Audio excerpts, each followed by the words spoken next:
13.8 billion years ago is the origin of our universe. 3.8 billion years ago is the origin of life here on our little planet, the one we call Earth.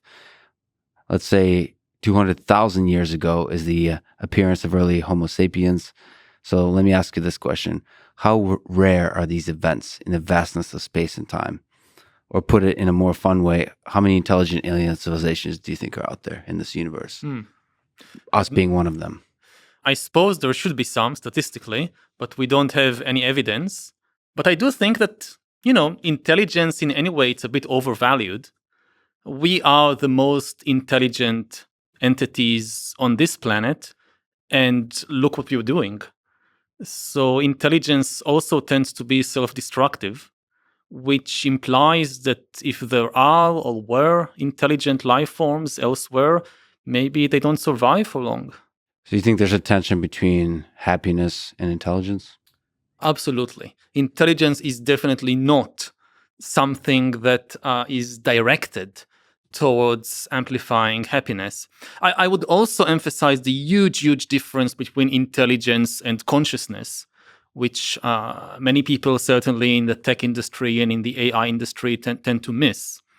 Intelligence is simply the ability to solve problems, to attain goals, and to win a chess, to win a struggle for survival, to win a war, to drive a car, to diagnose a disease. This is intelligence. Consciousness is the ability to feel things like pain and pleasure and love and hate. In humans and other animals, intelligence and consciousness go together. They go hand in hand, which is why we confuse them. We solve problems, we attain goals by having feelings. But other types of intelligence, certainly in computers are already highly intelligent, and as far as we know, they have zero consciousness. When a computer beats you at chess or Go or whatever, it doesn't feel happy. If it loses, it doesn't feel sad. And there could be also other highly intelligent entities out there in the universe that have zero consciousness. And I think that consciousness is far more important and valuable than intelligence. Can you steel me on the case that consciousness and intelligence are intricately connected? So not just in humans, but anywhere else. They have to go hand in hand. Is it possible for you to imagine such a universe? It could be, but we don't know yet. Again, we have examples. Certainly, we know of examples of high intelligence without consciousness. Computers are one example. As far as we know, plants are not conscious, yet they are intelligent. They can solve problems. They can attain goals in very sophisticated ways. The other way around, to have consciousness without any intelligence, this is probably impossible. But to have intelligence without consciousness, yes, that's possible. A bigger question is whether any of that is tied to organic biochemistry. Mm-hmm. We know on this planet only about carbon-based life forms. Whether you're an amoeba, a dinosaur, a tree, a human being, you are based on organic biochemistry. Is there an essential connection between organic biochemistry and consciousness? Do all conscious entities everywhere in the universe or in the future on planet Earth have to be based on carbon? Is there something so special about carbon as an element that an entity based on silicon will never be conscious? I don't know, maybe. But again, this is a key question about computer and computer consciousness. That can computers eventually become conscious even though they are not organic? The jury is still out on that. I don't know. I mean, we have to take both options into account. Well, a big part of that is, do you think we humans would be able to detect other intelligent beings, other conscious beings? Another way to ask that, is it possible that the aliens are already here and we don't see them? Meaning, are we very human-centric in our understanding of, one, the definition of life, two, the definition of intelligence, and three, the definition of consciousness? The aliens are here. They are just not from outer space. AI which is usually stands for artificial intelligence, I think it stands for alien intelligence, because AI is an alien type of intelligence. It solves problems, attains goals in a very, very different way, in an alien way from human beings. Again, I'm not implying that AI came from outer space. It came from Silicon Valley, but it is alien to us. If there are alien intelligent or conscious entities that came from outer space already here, and I've not seen any evidence for it. It's not impossible, but in science, evidence is everything. Well, I mean, I guess instructive there is just having the humility to look around, to think about living beings that operate at a different time scale, a different spatial scale. And I think that's all useful when starting to analyze artificial intelligence. It's possible that even the language models, the large language models we have today, are already conscious. I highly doubt it, but I think consciousness in the end, it's a question of social norms, because we cannot prove consciousness in anybody except ourselves. We know that we are conscious because we are feeling it. We have direct access to our subjective consciousness. We cannot have any proof that any other entity in the world, any other human being, our parents, our best friends, we don't have proof that they are conscious. This has been known for thousands of years. This is Descartes, this is Buddha, this is Plato. We can't have this sort of proof. What we do have is social conventions. It's a social convention that all human beings are conscious. It also applies to animals. Most people who have pets firmly believe that their pets are conscious, but a lot of people still refuse to acknowledge that about cows or pigs. Now, pigs are far more intelligent than dogs and cats, according to many measures. Yet when you go to the supermarket and buy a piece of frozen pig meat, you don't think about it as a conscious entity. Why do you think of your dog as conscious, but not of the bacon that you buy? Because you've built a relationship with the dog, and you don't have a relationship with the bacon. Now, relationships, they don't constitute a logical proof for consciousness. They are a social test. The Turing test is a social test. It's not a logical proof. Now, if you establish a mutual relationship with an entity, when you are invested in it emotionally, you're almost compelled to feel that the other side is also conscious. And when it comes again to AI and computers, I don't think that at the present moment computers are conscious, but people are already forming intimate relationships with AIs and are therefore it's almost irresistible. They are compelled to increasingly feel that these are conscious entities. And I think we are quite close to the point when the legal system will have to take this into account. That even though I don't think computers have consciousness, I think we are close to the point the legal system will start treating them as conscious entities because of this social convention.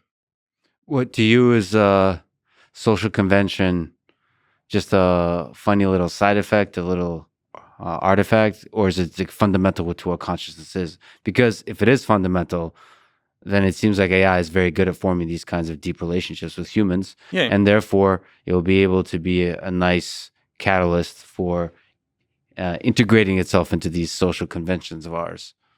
It was built to accomplish that. Yeah. We are designed, again, all this argument between natural selection and creationism, intelligent design.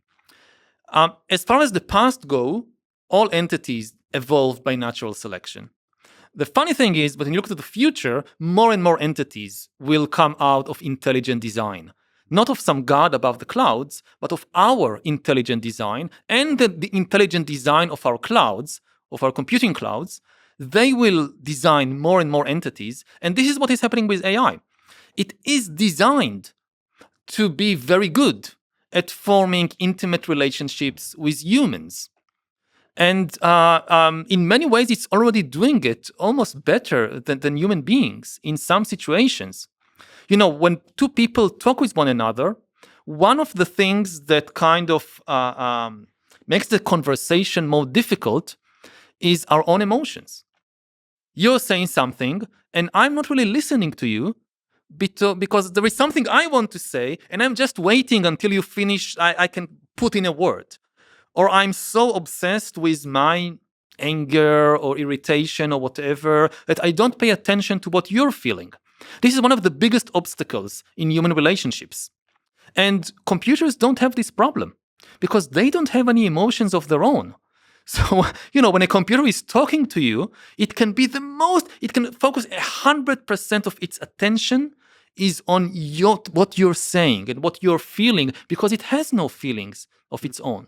And paradoxically, this means that computers can fool people into feeling that, there is a conscious entity on the other side, an empathic entity on the other side, because the one thing everybody wants almost more than anything in the world is for somebody to listen to me, somebody to focus all their attention on me. Like I want it for my spouse, for my husband, for my mother, for my friends, for my politicians. Listen to me. Listen to what I feel. And they often don't. And now you have this entity which 100% of its attention is just on what I feel. Mm-hmm. And this is a huge, huge temptation, and I think also a huge, huge danger. Well, the interesting catch-22 there is you said somebody to listen to us.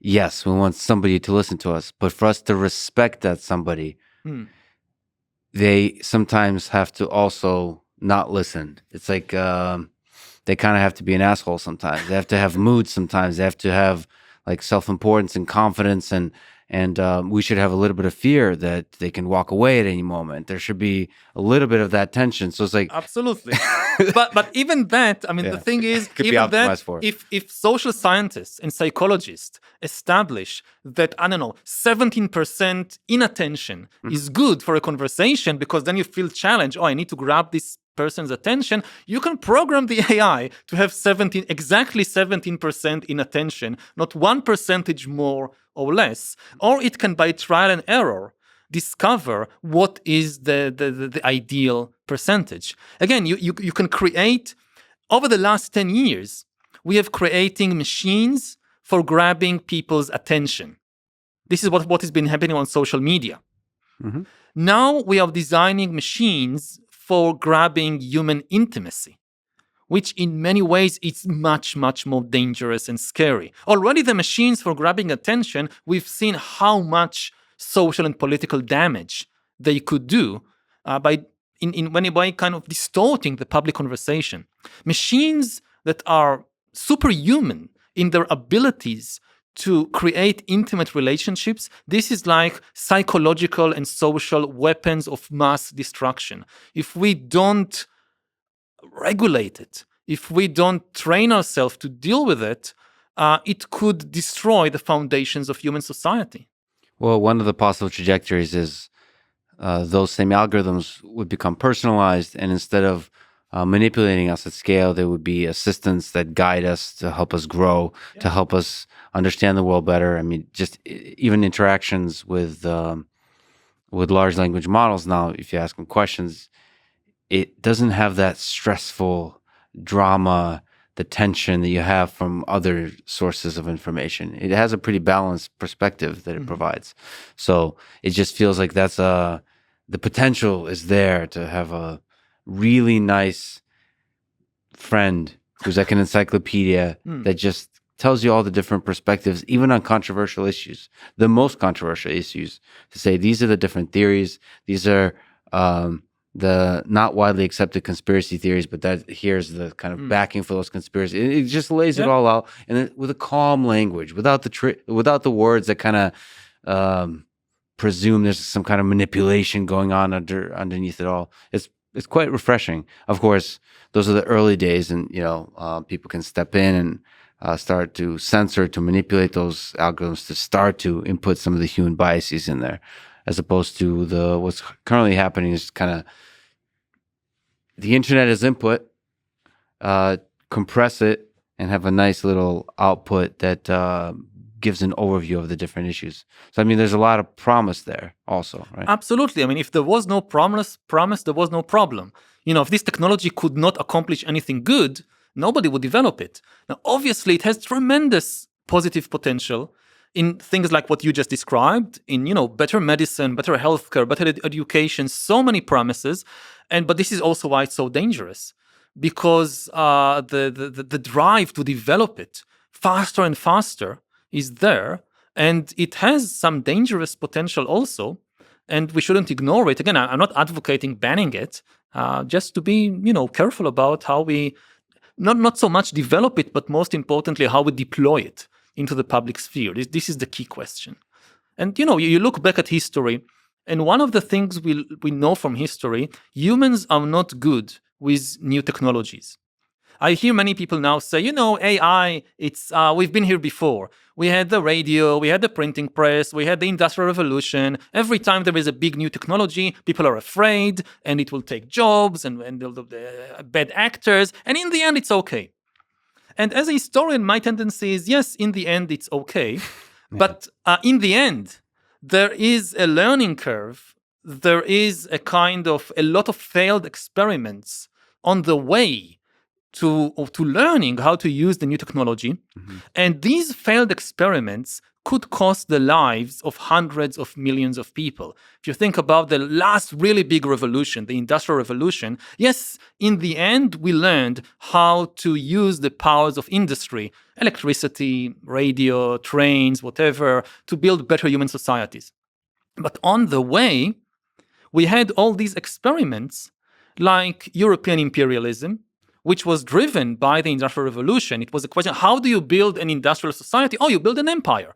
And you control all the resources, the raw materials, the markets. And then you had communism, another big experiment on how to build an industrial society. Mm-hmm. And you had fascism and Nazism, which were essentially an experiment in how to build an industrial society, including even how do you exterminate minorities using the powers of industry. And we had all these failed experiments on the way. And if we now have the same type of failed experiments with the technologies of the 21st century, with AI, with bioengineering, it could cost the lives of, again, hundreds of millions of people and maybe destroy the species. So, as a historian, when people talk about the examples from history, from new technologies, I'm not so optimistic. We need to think about the failed experiment, which accompanied every major new technology. So this intelligence thing, like you were saying, is a double-edged sword. Is that every new thing it helps us create, it can both save us and destroy us. And it's unclear each time which will happen. And that's maybe why we don't see any aliens. Yeah, I mean, I think each time it does both things. Each time it does both good things and bad things. And the more powerful the technology, the greater both the positive and the negative outcomes. Now, we are here because we are the descendants of the survivors, of the surviving cultures, the surviving civilizations. Mm-hmm. So when we look back, we say, in the end, everything was okay. Hey, we are here. But the people for whom it wasn't okay, they are just not here.